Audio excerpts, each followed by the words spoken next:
আসসালামু আলাইকুম ভিউয়ার্স, কি অবস্থা? সবাই কেমন আছেন? আশা করি সবাই ভালো আছেন। আলিফা কিচেন এন্ড ব্লগে সবাইকে স্বাগত।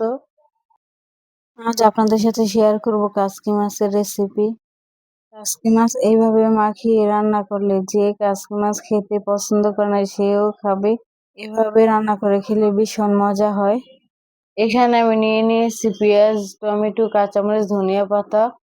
একটা বাটি নিয়ে নিয়েছি। এখন আমি পেঁয়াজগুলো দিয়ে দিব বাটিতে। এখন দিয়ে দিব কাঁচামরিচ গুলো। তারপর দিয়ে দিলাম লবণ হাফ চামচের মতো। তারপর দিয়ে দিলাম হাফ চামচের মতো হলুদের গুঁড়া, 1 চামচের মতো মরিচের গুঁড়া, হাফ চামচ জিরার গুঁড়া, হাফ চামচের মতো ধনিয়ার গুঁড়া। তারপর দিয়ে দিলাম পরিমাণ মতো সরিষার তেল। সব মশলাগুলো আমার দেওয়া হয়ে গেছে। এখন হাত দিয়ে ভালো করে মশলাগুলো মেখে নিব। পেঁয়াজগুলো একটু মাখিয়ে নিয়ে এখন দিয়ে দিলাম টমেটো গুলো দিয়ে আমি ভালো করে মাখিয়ে নিব। এখানে আমি দিয়ে দিলাম কাসকি মাছগুলো। এখন এগুলো ভালো করে মাখিয়ে নিব।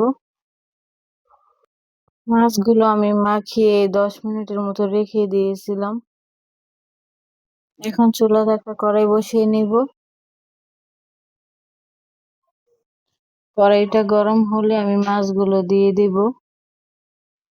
কড়াইতে কোনো তেল দেওয়ার দরকার নেই, কারণ আগে ওইখানে মাছগুলোর সাথে তেল দিয়ে দিয়েছিলাম। মাছগুলো আমি কড়াইতে দিয়ে নিয়েছি সবগুলো। এখন দিয়ে দিব হাফ কাপের মতো পানি। পানি দিয়ে নিয়েছি, এখন ঢাকনা দিয়ে ঢেকে দিব।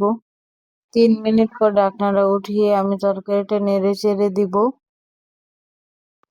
তরকারিটা হালকা করে নেড়ে চেড়ে দিব, না হলে মাছগুলো ভেঙে যাওয়ার সম্ভাবনা থাকে। কাসকি মাছটা যদি ভেঙেও যায় তারপরেও খেতে ভালো লাগে, কারণ অনেকে কিন্তু ভেঙে গেলে পছন্দ করে না। তরকারিটা আমার প্রায় হয়ে গেছে, তারপর আমি ঢাকনা দিয়ে দিলাম। ঢাকনাটা উঠিয়ে আমি আরেকবার নেড়ে চেড়ে দিলাম।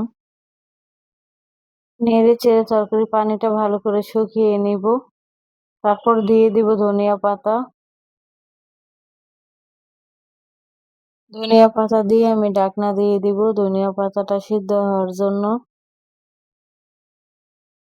আমার কাসকি মাছ রান্না করা হয়ে গেছে। এখন আমি তরকারিটা নামিয়ে নিব।